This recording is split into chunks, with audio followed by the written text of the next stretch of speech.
Hello and welcome to Cantilever Park, home of Warrington Town, where tonight they'll be taking on local rivals Marine. Warrington will be hoping to make it an unbeaten January and hope to carry on climbing the table and aiming for the playoff positions. Let's get inside.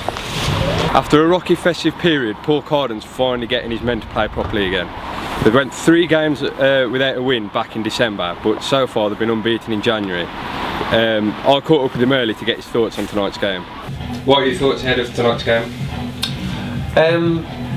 Another tough game. As I said before, there isn't easy games in this league because everybody's wanting points for different reasons. This is another local type of fixture, if you like. Marine's only down the road. We've obviously got a couple of their players what they had, so you know I'm sure our lads, old Marine teammates, will be wanting to get into them. Plus they'll be wanting to follow up a good result that they had on Saturday. Is it tough preparing for a game when you've only just played on 3 days ago? It is, but I think it's tougher in terms of travelling and working and that type of stuff because obviously, but we're at home, so you know that doesn't really come into it. The problem you do have is when you've got away games, which you know you're wondering which lads can actually make the travel on a Tuesday night. But fortunately for us, you know we're at home. Preparation's been good in terms of obviously you look outside, it's pouring down, but the pitch is immaculate. So from that sense, we've had lads looked at who've had knocks from the weekend, and yeah, you know we've got a couple who have come in to freshen things up a little bit and give us some more legs because we had a tough game the weekend. So yeah, so I'm pleased with what we've done leading up to the game anyway. Was it you've had a couple of new players coming in the last couple of weeks? How are they settling into the squad? Good, and they'll get better as well because you know, like anything, you know they may come in and play well, and that's what you're hoping for. They may come in and just sort of slowly, gradually get used to how you're playing, their new teammates and stuff. But in terms of how they fitted in with the players, it's been really good. And then obviously on Saturday, you come back with 10 men to draw 3-3. Does that give you confidence in your team that you can go on and beat the likes of Blyth and Buxton who you've got coming in a couple of weeks? Well, what it does show is that you know we're resolute. It shows that we don't give up. It showed that the spirit. I mean, there was a picture somebody had taken, and I think we had every player apart from Tony Mack jumping on top of each other when the third went in, covered in mud, looking like they'd actually been, you know, and dragged through it. So I was really pleased with that. I wasn't pleased with the 5 minutes before half time and the 10 minutes after half time because that put us 3-1 down, and then ultimately we had a red card shown, so there was still points where we can improve on. But in terms of the overall game, I thought we definitely deserved something out of it because of the characters, certainly in the last 15 minutes. And you know we've missed a penalty, scored a penalty, and Dylan scored a worldy free kick. You know, and that's what you're after. You always want. It's always about a response. You know, if you go down, it's about a response. If you lose a game, it's about your response. If you give the ball away in a game, it's your response and your reaction to doing that. And I thought we showed that in abundance. Cool. Thank you very much, and good luck for tonight. Yeah. Thank you. Next up is a man who runs the club and gave Paul Carden the manager's job back in October, as he feels he's the right man to lead Warrington to the Football League. As the transfer window has come to an end for the top clubs in the country, I thought it would be a perfect opportunity to catch up with Toby McCormack. Right, so there's been a few new faces around the club in the last couple of weeks. How do you think your transfer activity has been? I suppose you could use football words such as sprued and that kind of thing. But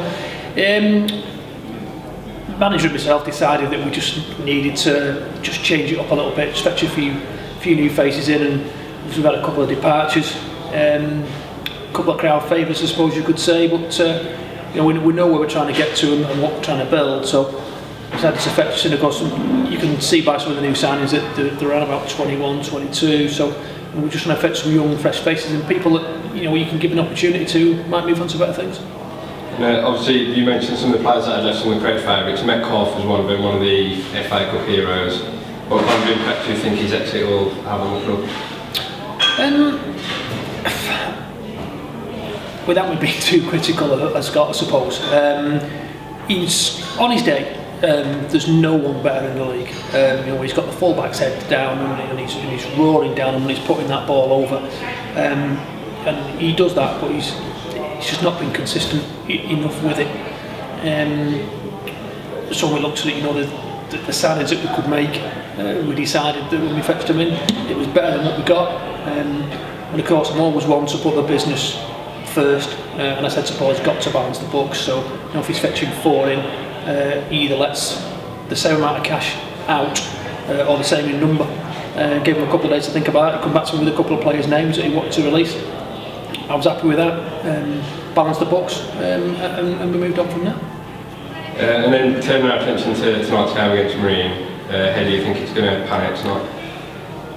Can be a difficult side, Marine. They beat one of the division favourites, Spennymoor, recently, and then he went away and got beat 4-1 against Barwell.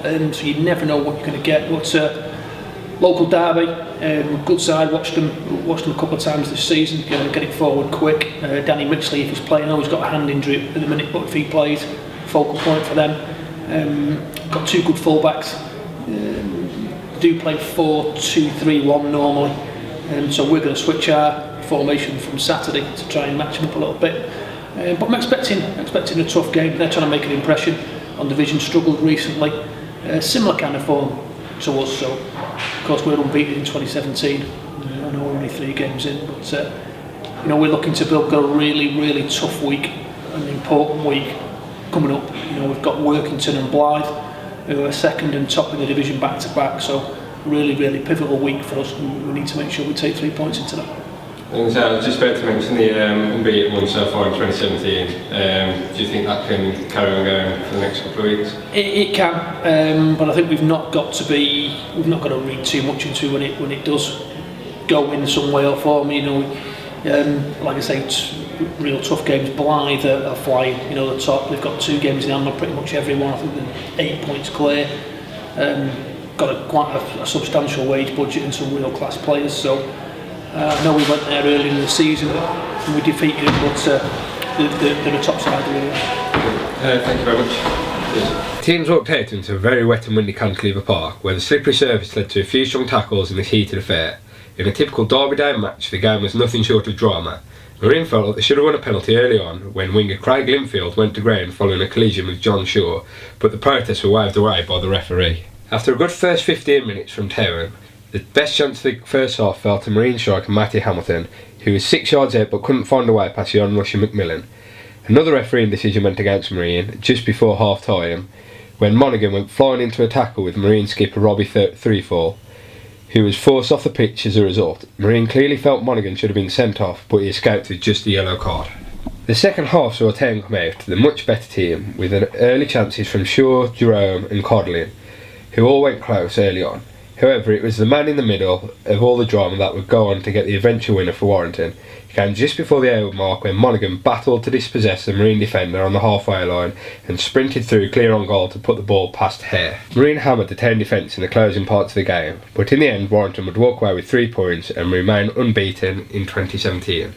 Next up for Town is top of the league Blythe next Tuesday, a game here at Cantilever Park.